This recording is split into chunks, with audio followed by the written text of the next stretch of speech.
Block अंतर्गत हाजीपुर स्थित ध्यानकुद जगन्नाथ मंदिर निकट में आज कलिंग ब्राह्मण समाज उद्घाटन उत्सव अनुष्ठित हो गोठदा मठर महंत चिंतामणि पवित्र ध्यानकुद पीठर पीठाधीश बाबा अरक्षित दास महाराज जगन्नाथ मंदिर विश्व वस्तु विभुदत्त साहू उद्घाटन करते।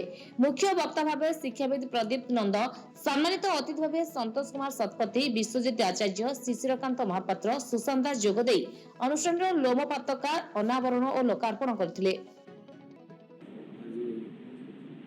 आनंद और सौभाग्यर विषय आम ब्राह्मण जगत समस्ते एकाठी होती आमर न्याय अधिकार समाज प्रति आमर जो माने अधिकार अच्छी आम आज अवहेलित अवस्था अच्छु निष्पेषित अवस्था अच्छु आम सुधारवाई आमर नीलकंठ भाईना तथा प्रदीप्त सार प्रमोद भाईना एमानकर साहाय्य सहयोग समस्त ब्राह्मण देवता मान सहयोग आम निश्चिंत भाव में आम न्याय अधिकार सब्यस्त अनुष्ठान ब्राह्मण समाज पर सामाजिक आर्थिक मूल्यबोधर विकास कराइबा सह मानव जगतर कल्याण करिबो बोली कहिथिले।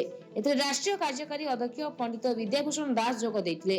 अनुष्ठान सभापति भावे प्रमोद शतपथी, उपसभापति कृष्णचंद्र सामतराय, संपादक शारदा प्रसाद आचार्य, सह संपादक विश्वजित मिश्र, परशुराम सेना आवाहक कैलाश चंद्र दास और कोषाधिक युधिष्ठिर पूजा पंडा मनोनीत होइथिले।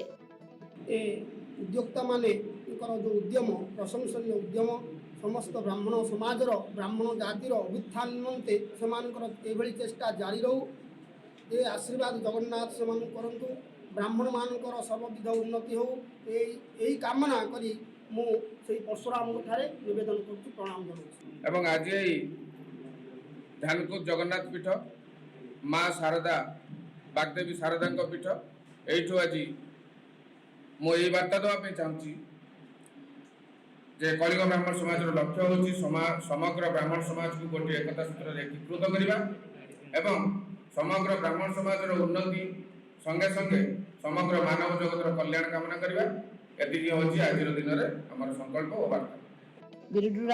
रिपोर्ट संघर्ष न्यूज।